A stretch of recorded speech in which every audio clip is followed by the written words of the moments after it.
Dire que moi, Algérien, je me reconnais très bien dans l'Algérie telle que Camus l'a peint.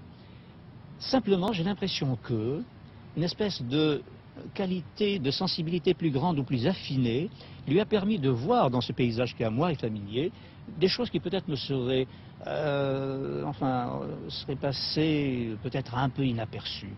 Est-ce que le fait qu'il y ait peu de personnages algériens, proprement dit, on disait à l'époque musulmans, ou que ces personnages fassent plus ou moins partie du décor, est-ce que ce fait vous dérange, vous gêne chez Camus? Je ne voudrais pas avoir l'air de cultiver le paradoxe, mais je pense que c'est une vérité que de dire que ça ne devrait pas déranger. En tout cas, moi, personnellement, ça ne me dérange pas. Je sais très bien quels arguments on pourrait opposer à Camus, le petit nombre de personnages algériens qui apparaissent dans ses œuvres et qui ne sont pas toujours peut-être vus sous le meilleur jour. Enfin, je pense à l'étranger comme je peux penser à d'autres choses. Au fond, c'était, je crois, une preuve de sa sincérité profonde. Parce que je crois que le personnage de Camus, si grand qu'il ait été, ne pouvait pas échapper à sa condition objective, enfin. Sa condition objective était la suivante. C'était ce qu'il est convenu d'appeler, disons, un pied noir, bon, un Français d'Algérie.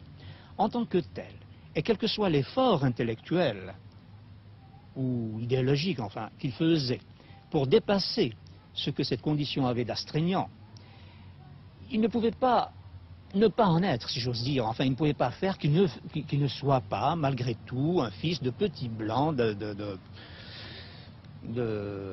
d'Algérie.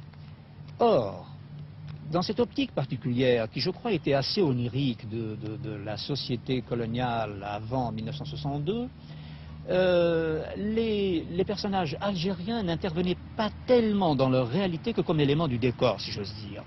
Le fait qu'on leur imposait, par exemple, qu'on imposait à tous les hommes le même prénom, Ahmed, et à toutes les femmes le même prénom, Fatma, prouve, je crois, est une caricature peut-être, mais quand même une image de l'idée que se faisait la société pied noir de la société algérienne réelle.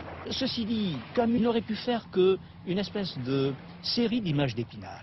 Étant donné que ces personnages algériens, avec lesquels il pouvait sympathiser intellectuellement, en réalité, sa vie profonde n'était pas la leur. Qu'on le veuille ou non, il y avait cette espèce de rideau, qu'il fût de soie ou qu'il fût transparent ou n'importe quoi, mais il y avait quand même cette espèce de rideau qui séparait les deux sociétés.